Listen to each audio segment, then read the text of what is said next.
Euro 2024 is finally here. Over the next week, we'll be building up to the tournament in Germany with a preview from each group. Yesterday, we started with Group A. Now it's time for Group B. Alright, let's get into Group B, then the second day of our Euros preview. I think you can make a strong argument for Group B being the group of death. Yeah, 100%. This is going to be a very, very tough group for all four teams involved. I look at, you've got three sides here who have reached finals, who have won major international tournaments in the last few years. It's going to be a very, very tough group to get through, but, sometimes to be the best, you've got to beat the best. Yeah, this definitely feels like a group where you could have three teams all on 6 points, and when we see someone go through in that third place, I expect the third place team in this group will likely go through. Let's start with Albania then, really the underdogs in this group. Their furthest they ever got is the group stage in 2016. That was their only ever Euros qualification, but it has been a bit of a golden age for Albanian football. They've now reached 2 European Championships in 8 years. Yes, they missed the tournament in 2020, but that's still a really good record, and I would make a strong argument that the current Albania team is the strongest we've ever seen. Yeah, and it's, you have to give them credit where credit's due. Yes, they are one of the weaker sides, but they... In this group, at least. I think they have been hard done by in that regard. They have, and obviously, as you say, getting to the Euros is a fantastic achievement. Topping a group that was consisting of the likes of Poland and Czech Republic was really, really strong. Only conceding 4 goals in that qualification stage as well. This entire group, people on paper will look at it and go, oh, they're going to get absolutely battered. But as we've seen in the qualifiers and in the last, in the most recent games, Albania they're very strong defensively. They're good at not leaking goals. They hold on. They stay in there. And as I say, to top a group with Poland and Czech Republic in it and other teams, that's no mean feat at all. Poland are a decent side. So to beat them was a very, very good achievement. And Albania, no matter what happens, I think, in this group stage, they know they've got a tough group. If they finish bottom with 0 points, I think they can still hold their head tight that they got here. And as long as they don't get rolled over, I think they'll give it a good go. Yeah, I agree. I think a lot of the change we've seen, at least this time with Albania, is due to coach Silvinho. Now, obviously, they've got a really good side, but Silvinho played for a number of top clubs and now comes in as manager, has got them into the Euros, as you say, did really well to top the group in European qualifying, and I think he's done really well. He's replaced, I forget the name of the old bloke that was there, but he was pushing 75, I think, and there was his foot was a little bit stale, a little bit slow, and it felt like the players didn't really get on board with him. But with Silvinho, he's a lot more enigmatic on the sidelines. He's a lot more encouraging, and the players seem to be really digging his system, really bedding into what he wants to do. So I think that makes a huge difference. And let's talk key players then. Now, I'm going to bring up a name that a lot of people won't know. And a lot of people expect me to say someone like Berat City here or Armando Broja. But no, I said I'm going to talk about Ray Manai. Oh. Now, if you don't know Ray Manai... Who are you? Well, that is a very good point. But basically, Manai came through as a youth player at Inter Milan. There was a lot of expectation, a lot of promise there. He had a couple loan moves in the Serie A, it never really worked. Then was signed by Barcelona as they used him in the B team. Again, it never really worked out for him. It looked like his career was down the drain. But he made a move over to Turkey this season, and he's been phenomenal. 25 goal contributions in the Turkish Super League this season. A real turnaround for Manai. Yeah, 100%. He was a bit of a failed journeyman, as we'd probably refer to him, throughout his career, but he's found his home in Turkey, and it feels like it was always bound to happen. Clearly, coming through into Milan shows he was a good player. Being signed by Barcelona showed that, again, he was a good player. He had high potential. As you say, didn't really cut it. Didn't work out for him at those 2 big clubs, but he's found his place now. He's absolutely thriving, and he's put up some phenomenal numbers when his nation needs him most. He is in the form of his life, and that could be huge if Albania want to try and do anything at this tournament. Yeah, indeed. And I think I've seen a lot of Barcelona fans talk really positively about him, saying, he was really good and he got on really well, really nice guy, just never really was going to make the Barcelona first team, of course. But yeah, clearly he's finding a new lease of life out in Turkey, and we're really excited to see him this tournament. It does open up a big question, though, because as we go on over to the tactics screen, 4-2-3-1 is how they tend to line up this Albania side. Now, there's a big question mark there, because are we going to see Armando Broja, or are we going to see Ray Manai lead the line? And in which case, does one of them get shuffled out wide? How do they make that work? It's an interesting one. For me, you have to play them both. If that means that you're going to slap one on the wing, or you cannot drop these 2 players. Broja and Manite, they're your main men. They're the ones up in the front line who are going to find you the goals when you need them. As I've said, we know they're defensively strong, Albania. The one question mark is, can they find the goals? When the pressure's on them at a major tournament, they've got the players, they've got the strikers in Manai and Breuer who can score goals, who can turn up at the tournament and can find the back of the net. But they have to make it work. For me, you have to play both of them. If you bench one of them, what a waste of quality. You might have to shoehorn in one in an unnatural position, but for me, you have to play both of them. Yeah, I think it's really interesting because obviously you would still have the impact off the bench, and I don't really know who you drop because I think Safari on the left wing is fairly nailed. I think Asani on the right wing is the one that would likely go, but he did really well in qualifiers as well. The other big conversation is obviously that Soko Sikaleshi will likely be dropped for this tournament, which he's been a staple of the Albanian national side, so I think it'd be a real shame to see him go. I really like the midfield composition in there. You've got Behrami, you've got Aslani, you've got Ramadani. What you'll notice is a lot of these players play in the Serie A. Of course, Cristiano Aslani made the move from Empoli to Inter Milan last summer. He's a really exciting young midfielder and will line up, will play every 90 if he's fit.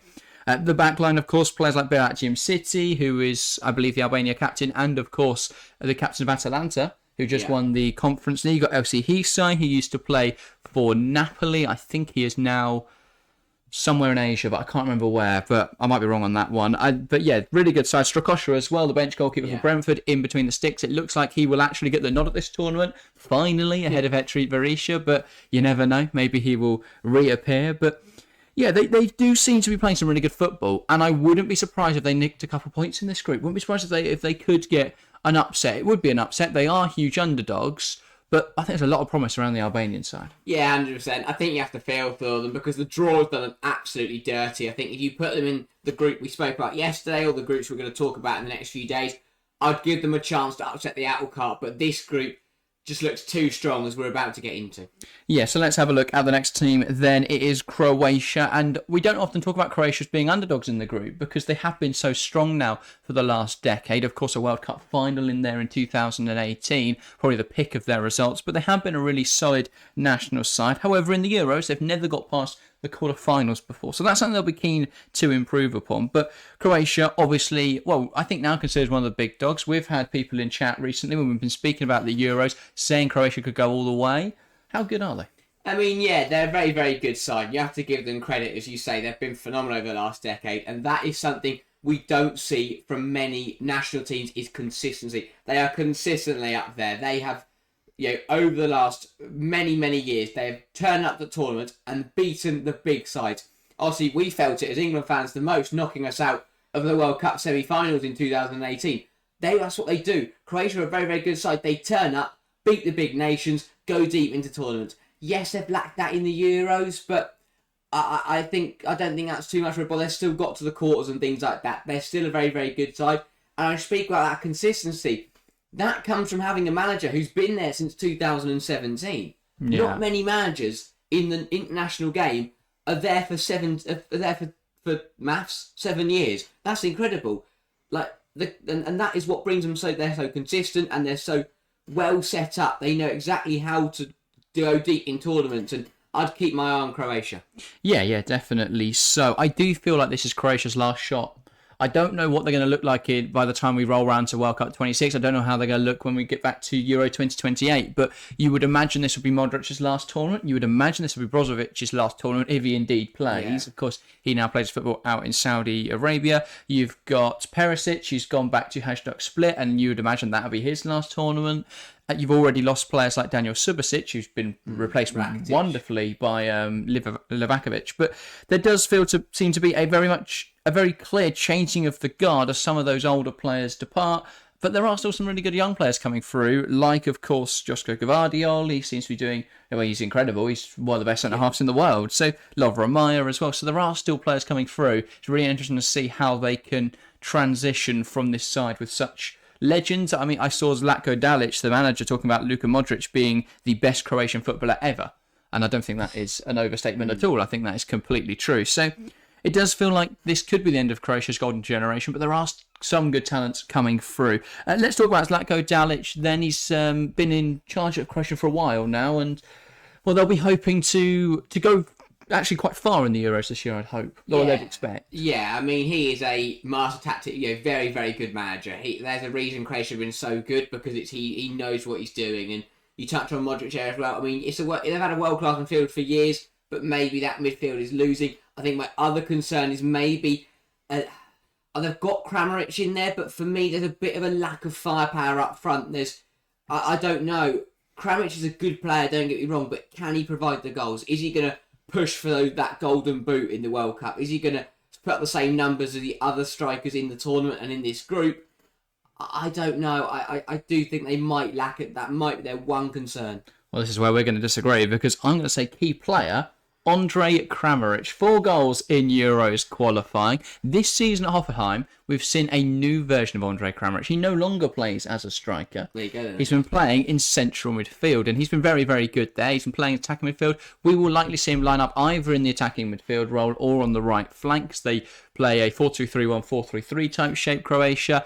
I think Kramaric in a bit of a deeper role where he can arrive later into the box makes a lot of sense. And of course, they've got a Dinamo striker, Petkovic, who I expect will lead the line. So we could see Kramaric return to striker, but I expect we'll see him deeper and Petkovic featuring up front. We could even see Lovren Mayer playing up front, but I think he's best as a winger. Let's have a look at the tactics screen again then. 4-3-3 or 4-2-3-1, I've lined them up in. Of course, Livakovic in goal, hero in the last World Cup, and obviously that's how they beat Japan. If they didn't get out penaltied by Yasin Bunu, maybe they'd have been in a semi-final. But yeah, Livakovic a hero there in the back four. Stanisic, Sutalo, Gvardiol and Sosa. You've got a really strong backline there. 2 Ajax players, of course. Stanisic has been part of the double-winning, unbeaten Leverkusen side.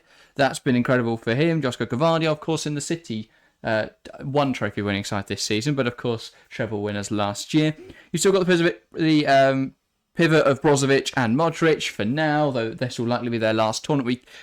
I think we could see Kovacic in there over Brozovic. Yeah, that'll be the big one for me. But forgot to put him in, so sorry for that. Across the front 3, Mayer, Kramaric, and Ivanusic, and then leading the line Petkovic. Yeah, it's good. It's a strong back line. They're set up really well, but I don't know. I might be surprised. I'm happy to be wrong. I just think if Kramaric can put good numbers up, then maybe. But I think there is a bit of a lack of firepower in that front line.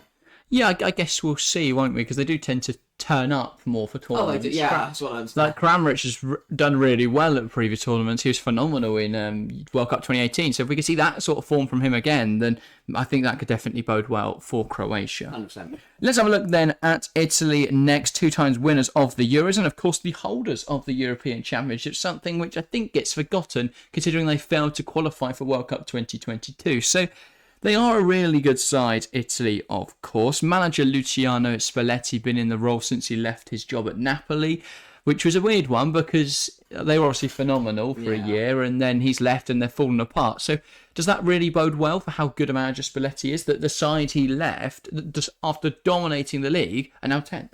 Yeah, I mean, 100%. He is a phenomenal manager, and for Italy, how do you replace Mancini, the manager you won the Euros with? How do you replace him?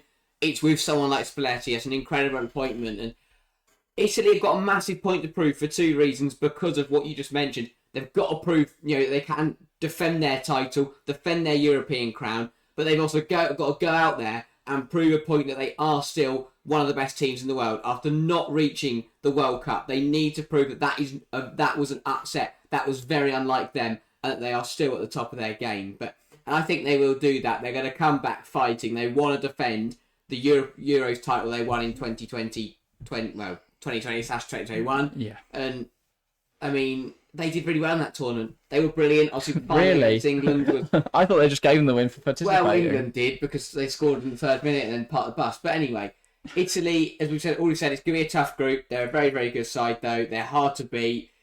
Set up really, really well, and Spalletti is a phenomenal manager. Yeah, it's weird because I think this Italy side is stronger now than it was in 2020, but I think their chances of winning are less likely, which it's just strange. I don't think Italy were ever expected to win in 2020, and I know you could argue Bonucci, Chiellini, big losses, of course, but I think in other areas they are so much stronger now. The players that were there in 2020 that are still there are better players now.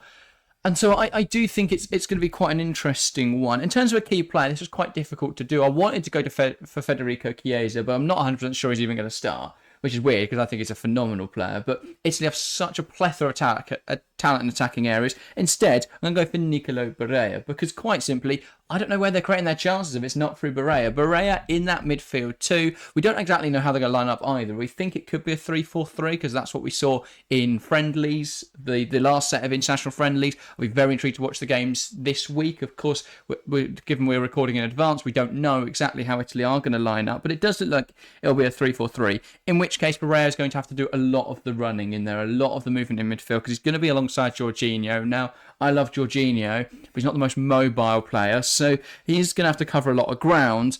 And I mean, every game I've seen him play for Italy, he's such a creative in there. He's the player who can make anything happen, or makes everything happen. So I think that will be crucial for Italy. They're going to have chances, they're going to have success. A lot of that's going to come from Nicolo Barella's performances. Yeah, and I hold Barella in high regard because I really love the type of footballer he is. He does it all. Half the time, he does that hard work, the running, the big tackles, getting stuck into the game. And then the other half, he's playing what you call the pretty football. And the way he can move the ball and the way he can create chances is beautiful. And that I really like the way he plays. The fact that he can do both sides of the game, so it makes him a perfect midfielder, really. And as you say, he is going to be the standout player that is going to move this Italy team through the tournament and send them deep if they can.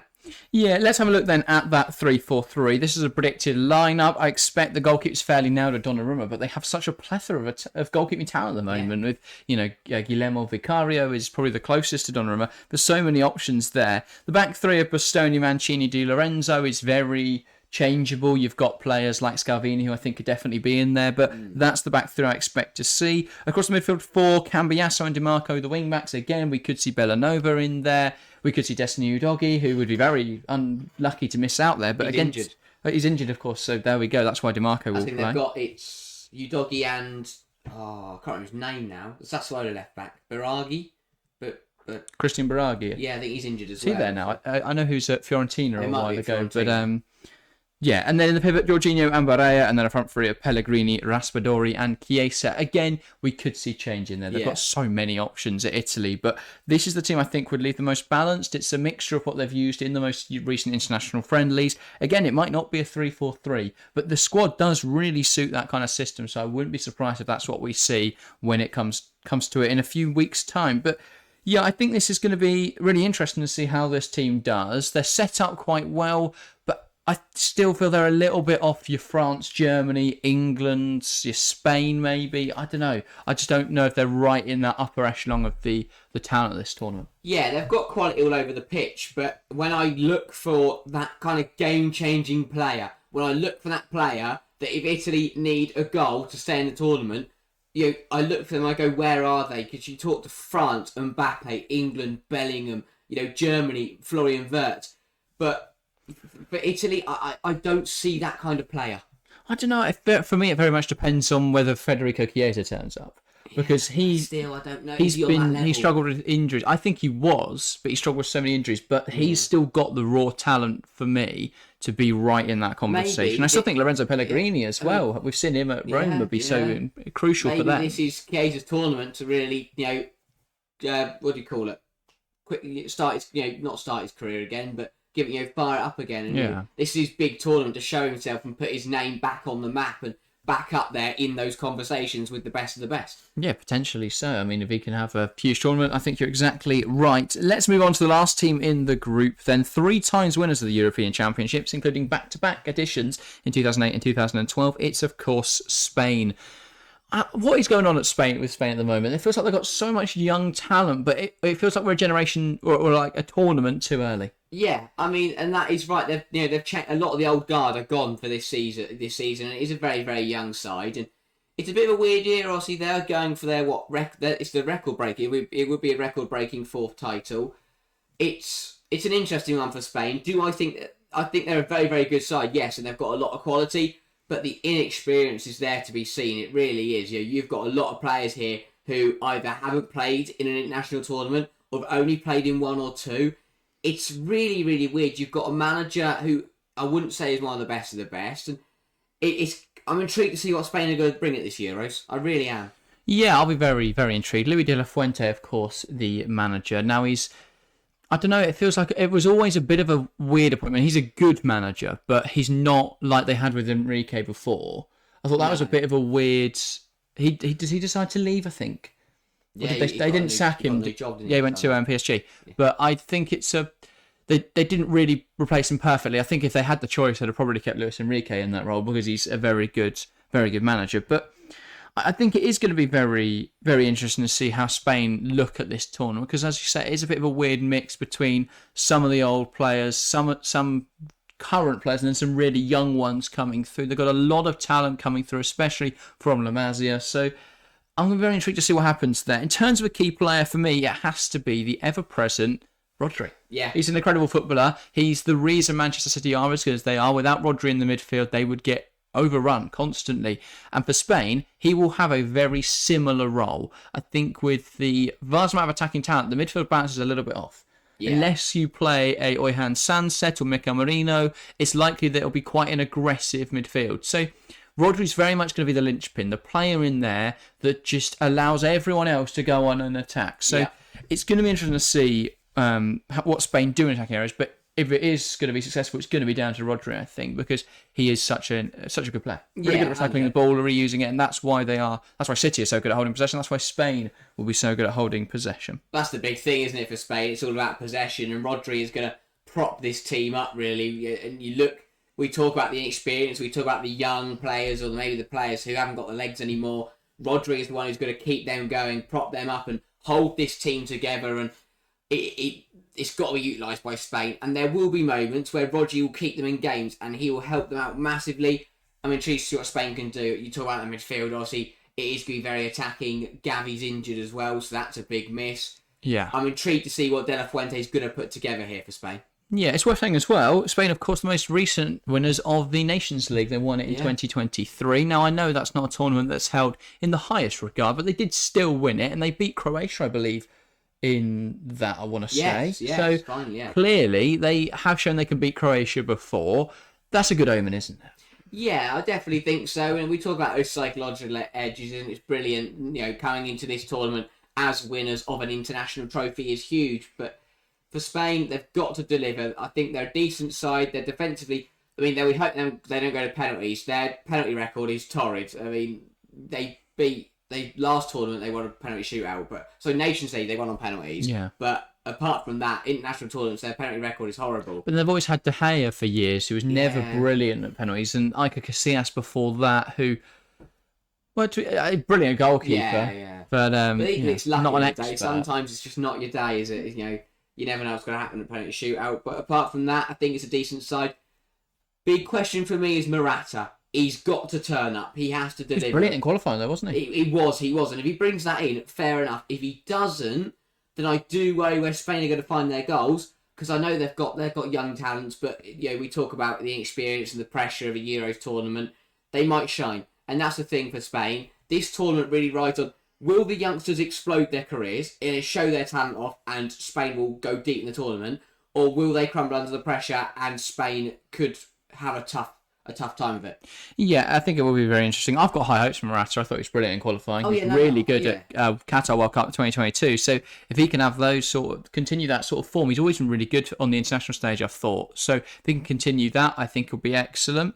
Out in the wide areas, I'm really intrigued to see what they do. I think Mikel Oyarzabal will likely get the nod on the left flank. I think it will possibly be Ferran Torres on the right wing. We've also got Nico Williams. You've also got, of course, Lamine Yamal, who we could definitely see starting that role if they fancy a bit of change. We could also see Williams on the left-hand side if they want to shoehorn him into the team. But it's going to be really interesting to see what they do there. Midfield 3, again, it's sort of guesswork, but I know Rodri's going to be in there. I expect Pedri. And then I've put Dani Olmo in there because I thought he was one of their better players when they faced Brazil, I think it was, in a friendly. And I'd quite like to see him in that. I wouldn't be surprised, though, given it's an international tournament and you want to be a little bit more secure if we see a Mikel Merino or Oihan Sanset type player in there who can just shore things up a little bit more.